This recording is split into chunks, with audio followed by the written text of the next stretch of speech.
2 লাখ টকা কৰি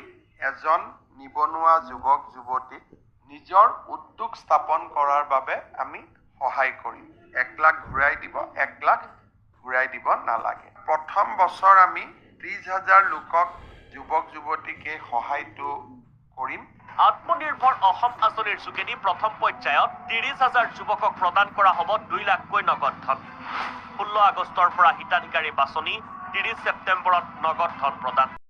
হেল্ল' বন্ধুসকল এইটো ভিডিঅ'ৰ মাধ্যমত আপোনালোকক ক'ব বিচাৰিছোঁ যে ফাৰ্ষ্ট ইণ্টাৰভিউত কিমানজন ইণ্টাৰভিউনাৰে ইণ্টাৰভিউত এটেণ্ড কৰিছে ইয়াত ভালকৈ লিখা আছে 93,000 সামথিং এতিয়া অসম চৰকাৰে কৈ আছে যে 16 আগষ্টত ফাইনেল সিলেকশ্যন হ'ব নিজৰ ডিষ্ট্ৰিক্টত হ'ব নিজৰ ডিষ্ট্ৰিক্টতে ডিচিৰ মাধ্যমত ডিচি ছাৰৰ মাধ্যমত আৰু 5জন অধিকাৰী থাকিব তাত যাব লাগিব মানে সিলেকশ্যন হ'ব সিলেকশ্যনত SMS বা কল আহিব তো কিমানজন ইণ্টাৰভিউত এটেণ্ড কৰিছিল সেইটো চাব পাৰিব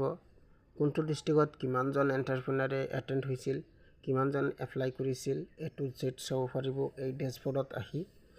যদি এইটো ষ্টেটাছ চেক কৰিব বিচাৰিছে তেনেহ'লে